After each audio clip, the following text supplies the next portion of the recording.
In this video, you're going to learn about execution lists. After watching this video, you will be able to create execution lists, link your test cases to the execution list, and interpret the execution results. Once your test cases are complete, you no longer want to run them in the scratchbook, but in the actual execution list. This is why in this lesson, we're going to see what execution lists are, why are they relevant, where can you find them in Tosca, and how can you use them. So far, you've run your test cases in the scratchbook, but we recommend using scratchbook for trial runs only, as the results do not persist. The scratchbook is a quick way to check if your test case will work. For a proper execution of your test cases, we recommend running them in the execution section by using execution list.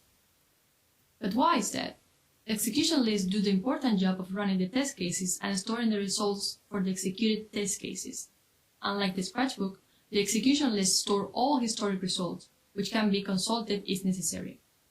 Another advantage is that if you have cases that take longer to run, you can use execution lists to run them unattended and even overnight. The execution list can be found in the execution section of Tosca. There, you will be able to organize your elements in execution list folders and execution entry folders. Within this, you will have your execution list, which contains a series of execution entries that need to be run. Please keep in mind that each test case is represented as an execution entry and can only exist once within each execution list. Let's see now how you can run the test cases in your execution list. First, you will create the execution list by dragging and dropping the test case from the blue section onto the corresponding execution list in the green section. If you drag and drop individual test cases into the execution list, you will have to add or delete any new test cases manually into the execution list. If you drag and drop a test case folder, you can simply use right-click, synchronize on the execution list to update it to match the current state of the folder in the test cases section.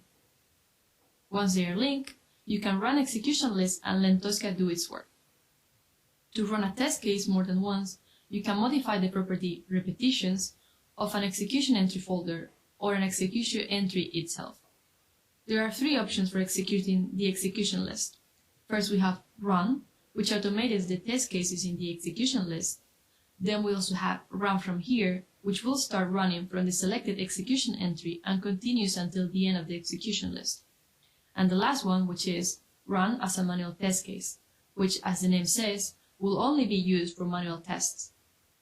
If there are individual test cases in the execution list you do not want to run, you can right-click on this and choose Disable from the context menu to exclude them from execution.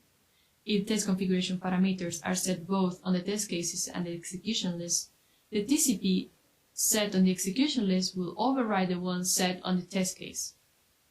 Unlike in the scratchbook, if a test case fails in the execution, your recovery scenarios and cleanup scenarios will kick in when necessary to continue running the executions.